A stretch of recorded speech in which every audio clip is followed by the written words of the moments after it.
Welcome to PAATH History YouTube channel. Our today's topic is Lower Paleolithic Age. The Stone Age is divided into three periods: Paleolithic, Mesolithic and Neolithic. And the Paleolithic is divided into two periods: Lower Paleolithic and Upper Paleolithic. Today, we are going to discuss about Lower Paleolithic. There is no solid evidence of the presence of Homo habilis during an early pre-Acheulean Paleolithic.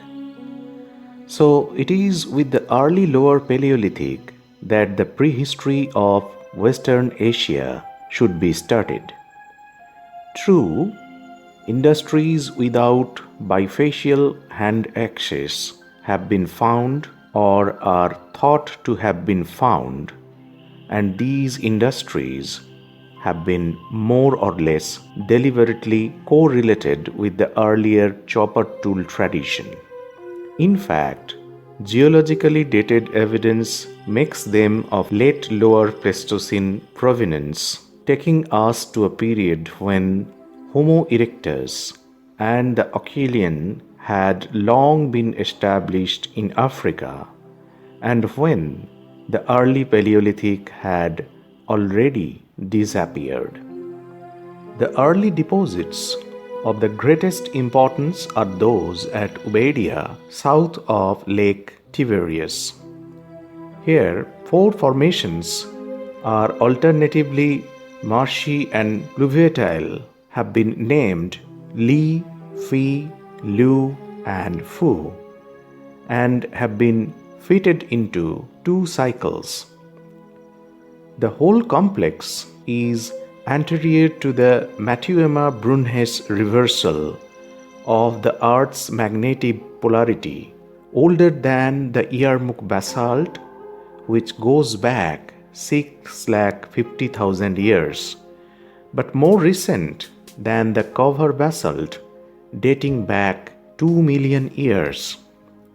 The site is a difficult one because the strata have been scrambled by particularly vigorous neotectonic activity, so that the various borings are difficult to reconcile.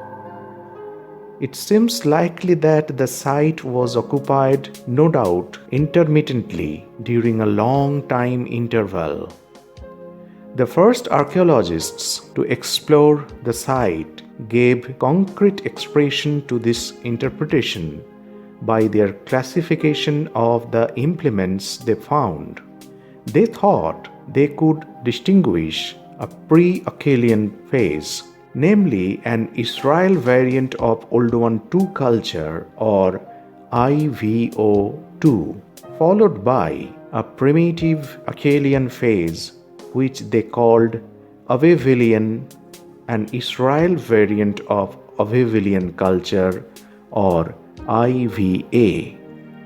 Today, archaeologists prefer to stress the homogeneity of the various assemblages found in the numerous strata and to assign them to a single tradition. The implements include bifaces, trihedrons and tetrahedrons choppers, and massive planes and large scrapers, polyhedrons and light-duty tools made on flakes. The African affinities of this typology are very clear, and the Ubaidian assemblages are now attributed to an early Acheulean said to fall within the Oldowan tradition. Humans seems to have lived on the shores of the old Lake Ubadia, searching for raw materials like basalt, flint, and limestone needed to fashion certain implements in the preferred way, and among other activities, hunting big game. All this fits in well with what we know about Homo erectus and in any case, with the suggested date of 1 million years ago. Because of its stratigraphic position and age, the presence of occupation floors and the profusion and variety of its implements, the Ubaidiya assemblage is unique in Western Asia. Elsewhere, sites that might go back to the Achaian are very rare. One of the most interesting, though incomparably less important than Ubaidiya, is Sit Marko on the Syrian coast at the mouth of the Nahar al-Kabir near Latakia.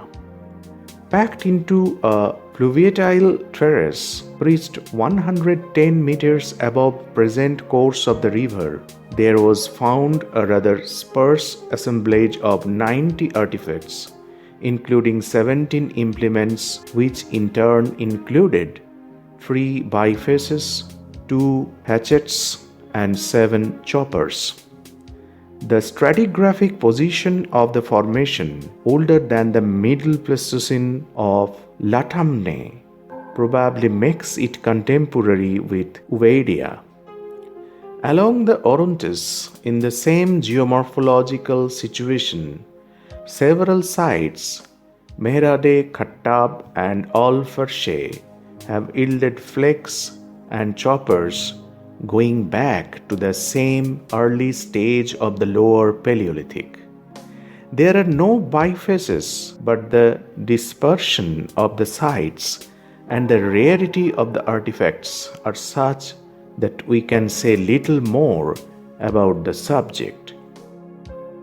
The marine regression that caused the accumulation of the Sit Marko terrace was followed by the so-called Jacronian transgression, whose beaches yielded several dispersed assemblages which, because of their position, must also be attributed to an early Lower Paleolithic, but one that is later than that of Ubaidiya and Sit Marko.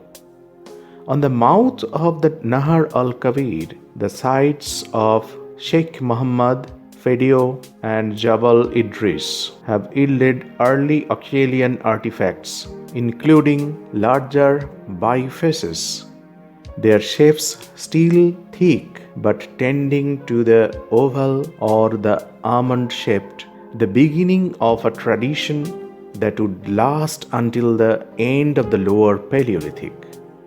Whereas the Nahar al-Kabir assemblages unquestionably belong to an Achaian phase, the 17 artifacts discovered at Burj Kinarit, a little north of Sharda in Lebanon, are very difficult to classify. This assemblage was located on a contemporary beach and was therefore associated with the same Jacronian transgression. A large anvil, 2 cores, and 2 choppers have been found in an exceptionally good state of preservation, with very little weathering, blunted but not rolled. This is no doubt because they were quickly embedded in a matrix of fine sand which became consolidated soon afterwards. We can draw some cautious conclusions about that early phase of the Lower Paleolithic in the Levant as follows. Firstly, geomorphological studies based on identification of various series of marine and continental deposits and the dating of basalt flows together with paleomagnetic measurements allow us to postulate that this presence dates back more than 730,000 years. On the other hand, the typology of the assemblages, and especially those at Ubaidiya, does not entitle us to go back more than 1.3 million years. Secondly, Reliable data are few and far between.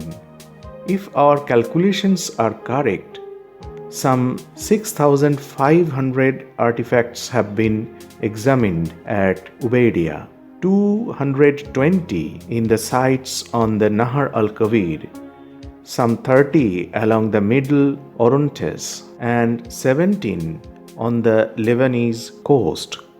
Most of these assemblages contain bifaces, but some do not. There is therefore a possibility that the early Achaian may not have been the only culture in the Levant at that time, but it would be rash to insist on this point, and it is wiser not to pronounce on the significance of the difference between the faces.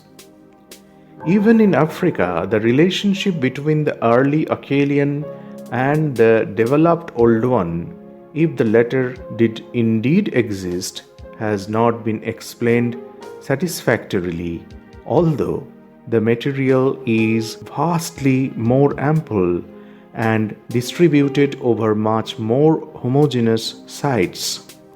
Thirdly, so far, no evidence of an early Lower Paleolithic has been discovered in the Levant outside the Mediterranean fossil beaches or along the rivers following the outlines of the rift, the Jordan and Orontes. But then, the erosive power of the Euphrates has effaced all remains from that period. One might postulate that the early Lower Paleolithic coincided with the departure from Africa of Homo erectus, the first human with a large brain and capable of adapting to new climates, people who went out to conquer the old world by wisely following the great natural channels of communication, never lost in contact with the favorable environment of permanently irrigated valleys. So this is the end of our today's discussion. Subscribe PAATH History YouTube channel and follow our official Facebook page.